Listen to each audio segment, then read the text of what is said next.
What is going on, my beautiful people? Today we are out in the woods and we are about to start Operation Outhouse. That is right, we are starting a new series here on the channel. During Operation Outhouse, we are going to build our bushcraft shelter, our bug out shelter, whatever you want to call it. Basically, we're going to be building a fort in the woods. And I thought it was about time to get this series started. It's overcast, it's about 60 degrees, perfect weather to go ahead and get this started. The bugs aren't out yet, and we're going to go ahead and build. I have showed a bit of this location in my last video that I posted, and so I'm going to show around this location just a little bit. The reason I chose this location is there's a lot of dead standing in this area for me to use as building material, so I don't have to harm any live trees. There is one big widowmaker pine tree that's right behind the camera that I'm a little concerned about, but I'll be able to take it out with a chainsaw, and so we'll get it out of the way, and then it'll become a stump much like this one. This area has a lot of history because back when they first clear cut this woods, this is where a lot of people would stay and they would hang out, and you know, that's how these trees fell down and where people sat on these. There's actually an old milk crate that I found somewhere in this area. It's by a tree. I saved it specifically to have at this location when we started this build. But basically what it is a patch of where pines meet the hardwoods from the river bottom. It's up on a hill with a deer stand actually right behind me. I don't know if you can see it, and it overlooks like a clear cut. So my thought process behind this, build us a nice, you know, main base, build us a hunting stand to hunt out of. Then next deer season we'll be able to do overnight hunts, maybe a catch and cook, something along those lines. The river's not too far back that way, but it's a decent walk. I didn't want to be too close to it. But basically what this would be is my shit hit the fan and I need to, for some reason, leave my house. I can come stay here for a night or two and while things die down. But really it's just going to be a nice fun campsite. I also like this area because it's pretty level, it's pretty flat. Pileated woodpecker, Candace, if you're watching, it just gave its nice call to me. But yeah, it's a really nice area. I got a cedar tree right there, so that'll be good for, you know, starting to build fires. There's some more right there. There's another one up there. So there's plenty of resources in this area, plus the plenty of dead standing, and a birch tree right over there actually, which is actually really nice for fire starting. But that's a little bit about this area. There's a lot of rocks back behind me that elevate this hill, and I don't know, I just am going to have a lot of fun doing this. So what I wanted to do was I was going to go ahead, start today. I'm going to be doing probably 15 minutes installments in these, and so this is going to be a series that continues for a while. But we're going to start finding a location. I'll put a picture up on screen right here of what I kind of want this to look like or turn into, and then we'll see what it ends up being. But yeah, enough of that. We're going to try to find us some good trees to run our ridgepole between before we get this build started. Alright, so I kind of walked around a little bit, and I have decided to go with that plan of doing it between these two pine trees with the ridgepole going back that way. There's the old metal wicker basket milk crate that I was talking about that somebody left back here, and I stumbled across it, so that's going to be a neat find in addition to the outhouse.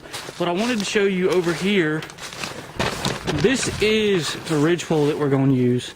I'm going to use from about that curve right there to somewhere over here, and like, it's a sturdy piece of wood, like it's not going to break. So that's a good choice here. And then let me show you just this little outlook right here. So our property line is actually that field over there, but as you can see, this is a really pretty cut through area. The road is back behind us. You can see the Polaris over there, and the creek's back that way. So we have a deer stand right here that we can use to hunt out of, but I don't need all that created stuff. I'm gonna create my own stuff. And so I'm gonna make another deer stand and hopefully a turkey blind or something like that in this area, and hopefully we'll be able to get a turkey one day this spring after camping out. But I'm doing too much chit chat. I'm gonna break out the silky saw. I'm gonna get this ridgepole cut, and hopefully we'll get it hung up between these two trees. Before I cut my ridgepole, I want to make sure I have it long enough. So what I'm going to do is I'm going to just generically take a couple steps here Got 1, 2, 3, 4, 5, 6. So about 7 steps. So what I'll do is I'll probably take 8 steps. That way I have some overhang just because I want to have some. And then I'm going to use that. And what I'm going to do is I'm going to go ahead and clear up some of these smaller trees, get them out of my way, and then we'll cut down this ridgepole here and we'll use it. And it's okay if it's long as well, just so we'll have them hang off on the back there.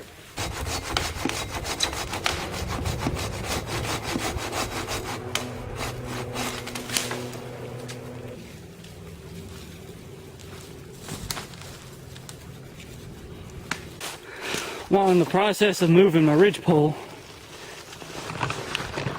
I did manage to break it. So at least I broke it now, as to oppose when it was hanging up in the tree and I'd already got it up there and it broke.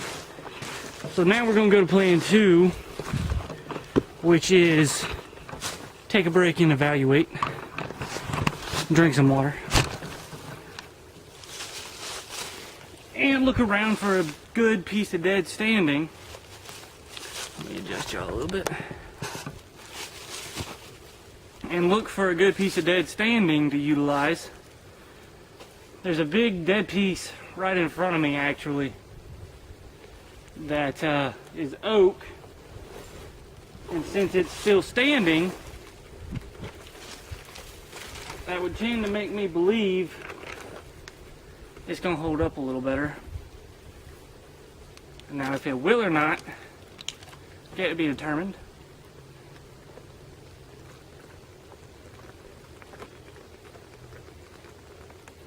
Hydrate. Shout out to Lunkers for Hydrate. If you saw that episode of Lunkers TV, in which I'm referring, hit the like button. But I'm going to go ahead, try to find a different ridge pole.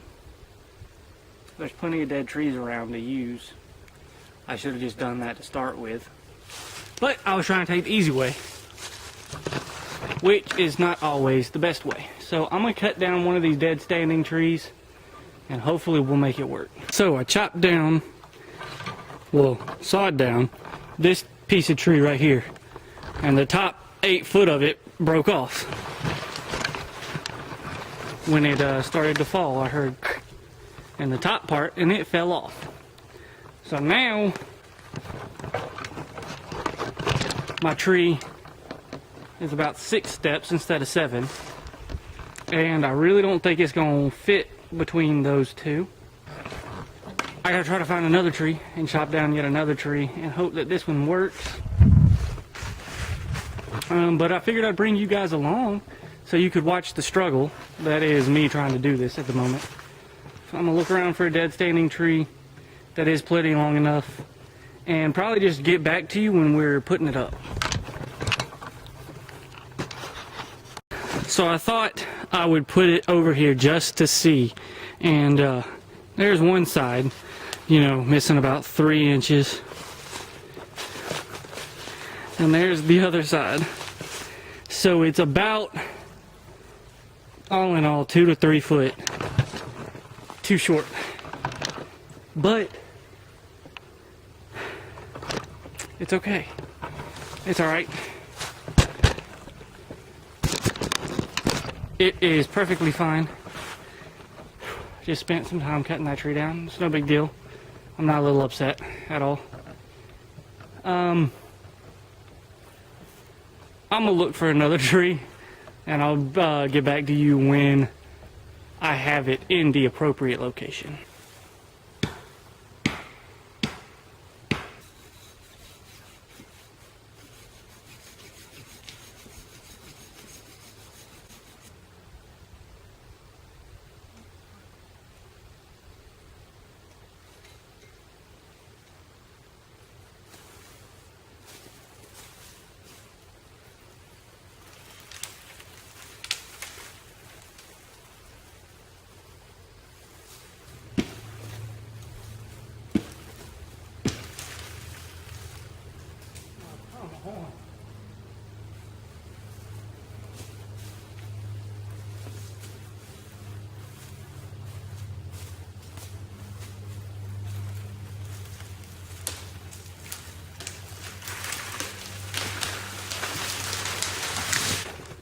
Alright.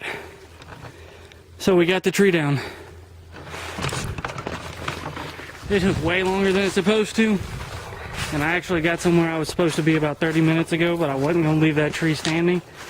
But now that we finally got it down, instead of being able to... Hold up, let me get you guys set up. Yeah, I was supposed to be there 37 minutes ago.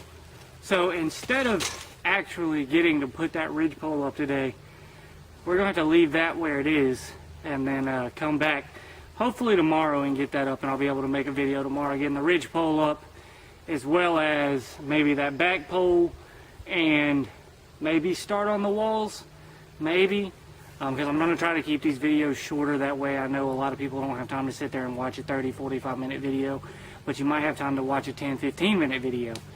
But I finally did get that tree down. It's pretty strong, so it should make a good ridgepole.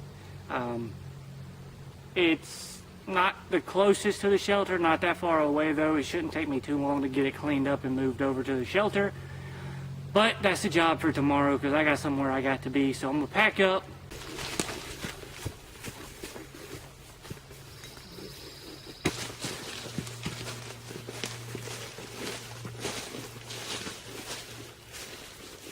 What side of the tree going on?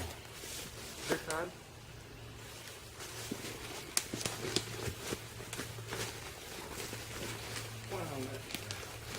So when I have an overhang hanging off the back side of the trees.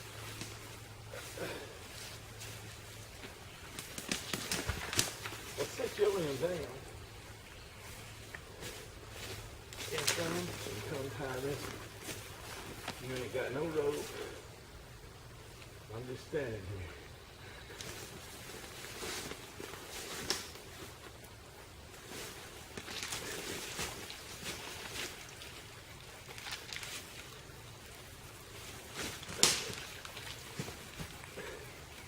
Is it gonna hold it up?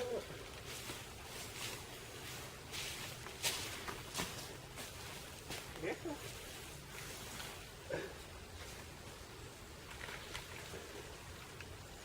You gotta have it higher. I guess not. A little bit. Well, now I'm holding the whole tree. Don't try it.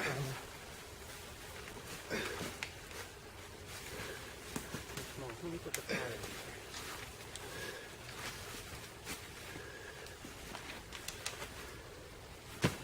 How much higher? Is that gonna hold it? Oh, you want it some more higher? It's gonna hold it.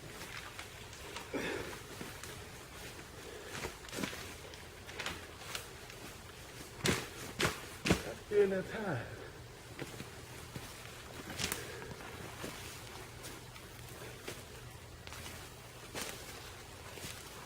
How would you tie it? I would screw it. You alright?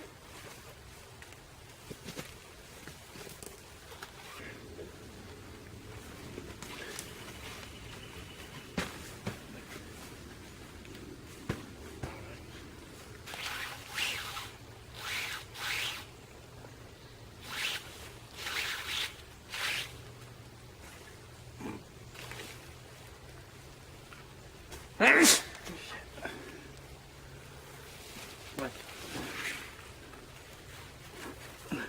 I'm tired of no blessing out here.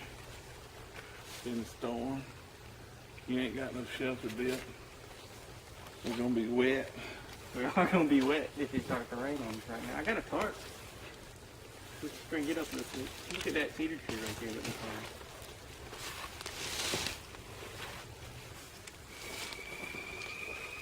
Alright, woodpecker.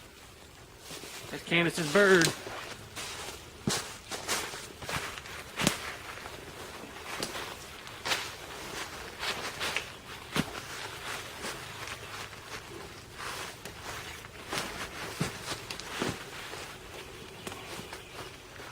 Think that's good. Alright, so we do have that ridgepole put up now thanks to Dad's help. We have this tree limb right here. It's supporting it on this side, as well as the paracord wrapped around that pine tree to hold it up. Then it comes all the way across. And we have the same setup over here, as well as the end of the tree over here in this Y. Oh, this looks like a little sweet gum tree that's still alive. So hopefully that'll be enough support to have up the ridgepole. We'll give it the hang test, and then we're probably going to get out of here because it's about to start to rain on us, and we've been hearing the thunder roll in. But I wanted to go ahead and get the ridgepole up for you guys in episode 1 today. And we'll see you next time for episode 2. But let's give this hang test a go. Huh? If I fall, I'm gonna edit it out. Oh, we're good. That's sturdy. It's fine.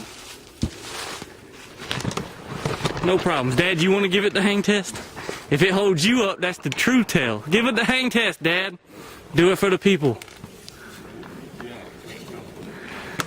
All right. Well, this is the front of Operation Outhouse, with Dad there in the background. And what we'll do is we'll then have a main ridgepole going back right here to that pine tree, and then we'll fill her in. But the front looks pretty good. This piece right here is probably going to move. That was one of my failed ridgepole attempts, but we got it up. But thank you guys for watching. I'm going to go ahead and roll the outro that I filmed yesterday before I realized I was going to come back out today and hang this up. But since it's about to storm, we got to get on out of here. But for our first episode of Operation Outhouse, we got the main ridgepole up. One more to go. Then we can start putting all the walls together. So, hope you guys have enjoyed watching, and I'm going to roll the outro from yesterday. I hope you guys have enjoyed this wonky start to the start of building the outhouse, Operation Outhouse. But it is what it is. I cut down 3 different dead trees today that were all about 8 to 10 inches in diameter. And 2 of them are short. That one's going to be well long enough. And I'm probably just going to clean it up and then bring it over here and then cut it. I'm not even going to risk that. Because I don't want that to be short enough, because I don't want to have to cut down yet again another one. Even though I will have to cut down one more for that back pole. But that's another story for a different day. Hope you guys enjoyed watching episode 1 of Operation Outhouse. Thank you again for watching, and always remember, when nature calls, you better answer. Peace.